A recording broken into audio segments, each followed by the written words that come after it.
Sarah Symonds, our guest. She is a recovered mistress, and she runs workshops for mistresses who would like to recover. Are most recovered or are just in the process, like AA? I stand up, I say, I'll always be a mistress? It's a work in progress. They have to keep coming back to my Mistresses Anonymous group meetings. You know, it's a 12-step program, but in my group, it's a 13-step program. The 13th step is alcohol. If the first 12 steps fail, let's have a glass of Chardonnay. Okay, why not? But what do you actually do in the workshop? Yeah, I'm joking here, but to be serious, women come to me at their darkest hour. They're in complete trauma of being in love with a married man. And basically, I just empower them. I wake them up to say, you know, why are you in this? What do you want from life? And 99% they'll say, I want a normal relationship. So I say to them, why on earth, then, are you doing everything against getting that normal relationship? You're in an affair with a man who's never going to be able to give you the life you want. So I wake them up, I give them the tools to get out of the affair. I'm very strict with them. I often take their cell phones off them. I bar the married man's number so he can't call them. It's all about going cold turkey. But as you know, many men are in the chase, and the minute the mistress says no more, they want you more. Absolutely. What's that about? I know, and again, you know, you become the enabler. It is an addiction. This whole addictive behavior, it's not normal. So I have to get these women to think more normally and just say no to the married man. He will always come back. Even if you tell him don't call, he'll call you twice as much. So and if a married man is told by his friends, look, Harry, you're a fool. You have a great wife, fabulous wife. She's a great mother. If you divorce her, she'll take half your fortune. What are you thinking? And many men can then just say to the mistress, I'm done. They can. They can. It doesn't often happen, though. The married man will keep it going as long as possible. And that's why I'm saying it's up to the women to take responsibility, and it's up to them to say, I don't want to do this anymore. I took a course once called What Every Mistress Knows That Every Wife Should Know. It was a great course. But every mistress knows that every wife should know. Great, great. I'm all for wives acting more like mistresses, and there would be less chance of their husbands cheating on them. Such simple things, you know, stay up late to see how his day was at the office. Don't overload him with your problems immediately, even if you want to, you know, wait for the moment. You know, even if you don't feel like sex sometimes, you've got to do it. A man needs to, men think about sex every other minute. You know, so women have to get real and live in the truth. If you're not sleeping with your husband, I guarantee you somebody else is. Well, really? Because do you think all men have affairs because of sex, or do they have affairs because it's how somebody else makes them feel? Both. How they feel when they're with somebody else? Great line. It's both. Everybody wants to feel special. Everyone wants to feel loved and, you know, good about themselves. If your partner at home or your wife or husband is not making you feel like that, but somebody in the office is or somebody you know is, you're going to gravitate because you want to feel good. And even if it starts off as platonic, friendship, emotional, you know, voids being filled, it will lead to sex. Right. It definitely will. One of the women who had an affair on the Dr. Phil show yesterday said, I walk by my husband stark naked and he doesn't even know I don't have clothes on. He has no idea. It's like, it's gone. And he was so mad. Of course he'd be mad, but he was blaming her. And yet he's a part of that, like a couple. Yeah, I talked to her yesterday, Beth, and she was a married woman. And, you know, that's why she sought her emotional needs to be met elsewhere, because she felt unloved, unnoticed.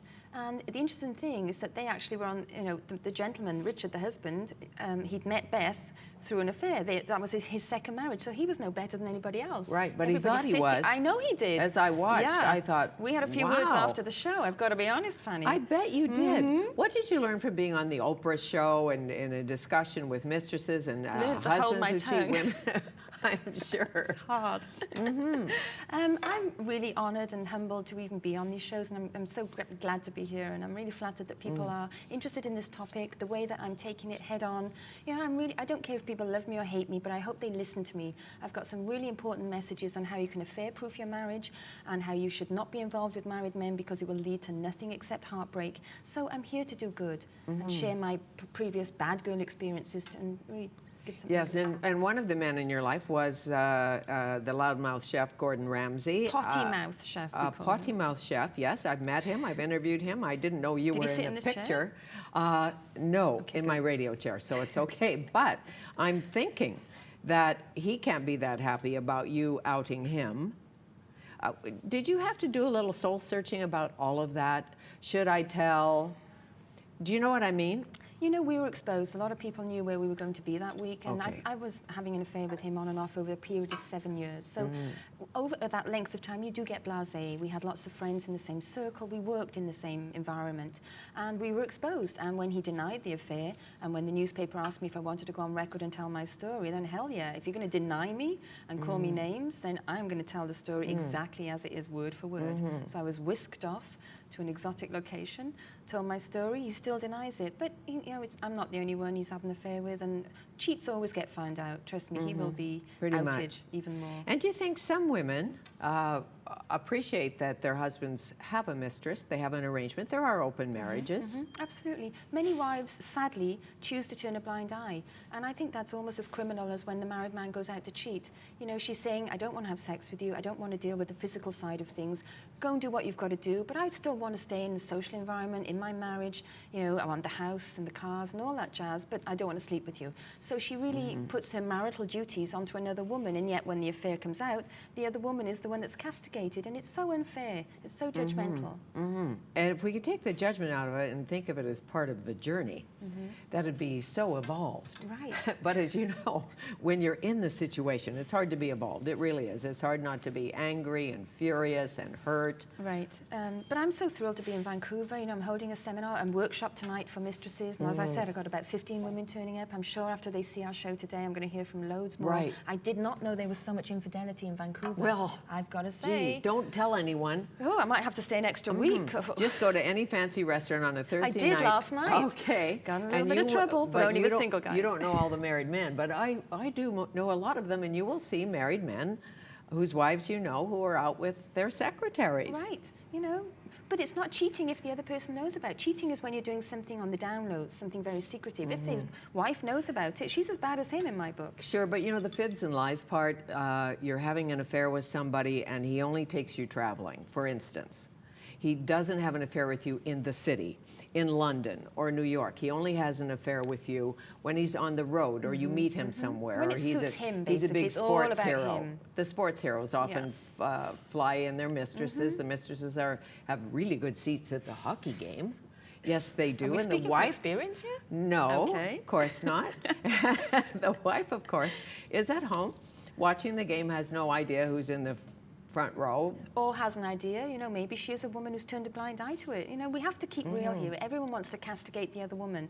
I'm here to help them get out of that life, but let's not be so judgmental. No, I understand. And if you're going out with a rock star or a hockey player or somebody you're married, bouncing a ball around it's the like NBA. Kobe Bryant's wife, you know, look at the ring she got out of his affair, a massive rock. I think that some women who are married to such athletes and such high-profile men sometimes have to turn a blind eye. It's not a life I would want to lead, but they're not regular guys who come home from the office at 5 o'clock every night for their dinner. You know, they are surrounded by temptations. They're surrounded by options.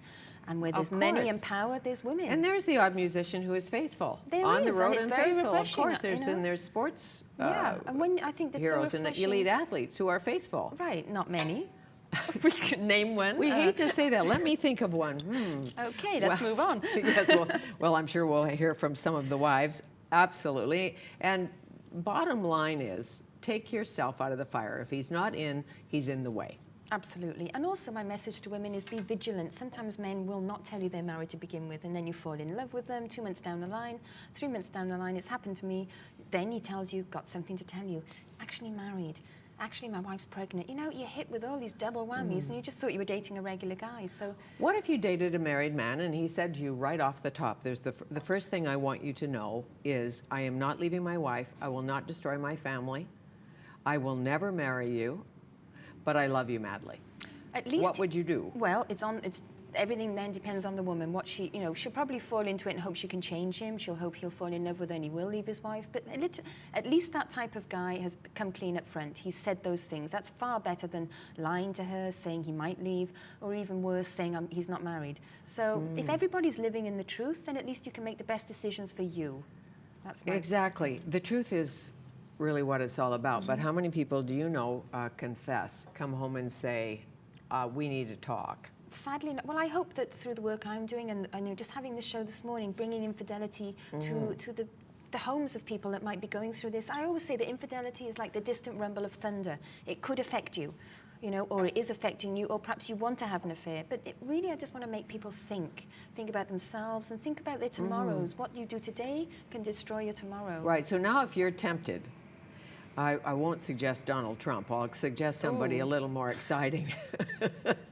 Somebody with his own hair. Somebody, yeah, that too. But do you know what I mean? If you just did fall in love, would you ever go there? And if not, how would you not? What would you say to yourself? What's your... Really, love yourself enough to say that you deserve more. Whoever he is, whatever he's offering you, he's married, he's unavailable. Don't waste the best years of your life sitting at home, waiting for a man, waiting to be summoned when it suits him. Because having an affair is all about suiting the married man. You're living on his time scale. You can be getting ready for a lovely evening with him, and then he'll call up, can't actually see you tonight, something's happened. That's devastating. You put your life on hold. Or he'll ask you to lie or fib. When you're someplace with him. Being a mistress is also, you become as bad as the married man. You are living a lie, and you're lying for him, and you're lying to your friends and family. Right. But I just wanted to say as well that mistresses and wives have so much in common, more than they can ever know, because they're both sharing half of a man who's having the best of two women. They're both sleeping with the enemy. Oh. It's exhausting, isn't it? Yes.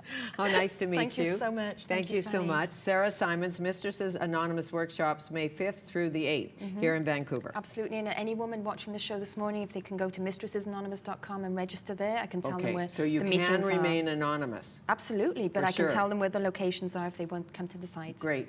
Thank you. Thank you. Sarah Symonds.